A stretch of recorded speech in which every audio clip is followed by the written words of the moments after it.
ഈ വർഷം ശിവരാത്രി ഫെബ്രുവരി 15-ാം തീയതി ഞായറാഴ്ചയാണ്. പാലാഴിമഥനം നടത്തിയപ്പോൾ രൂപം കൊണ്ട കാളകൂട വിഷം ലോകരക്ഷാർത്ഥം ശ്രീ പരമേശ്വരൻ പാനം ചെയ്തു. ഈ വിഷം ഉള്ളിൽ ചെന്ന് ഭഗവാന് ഹാനികരമാവാതിരിക്കാൻ ശ്രീ പാർവതീദേവി അദ്ദേഹത്തിൻ്റെ കണ്ഠത്തിൽ മുറുകി പിടിക്കുകയും വായിൽ നിന്ന് പുറത്തു പോവാതിരിക്കാൻ ഭഗവാൻ മഹാവിഷ്ണു വായെ പൊത്തിപ്പിടിക്കുകയും ചെയ്തു.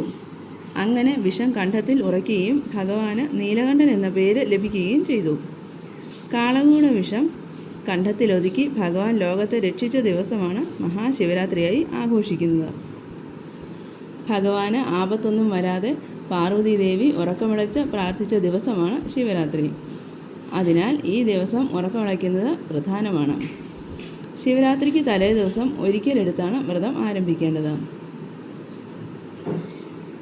ശിവരാത്രിയുടെ അന്ന് അതിരാവിലെ കുളിച്ച് ശിവക്ഷേത്രത്തിൽ പോയി തൊഴുന്നത് നല്ലതാണ്. അന്നത്തെ ദിവസം പൂർണ്ണ ഉപവാസമാണ് വേണ്ടത്.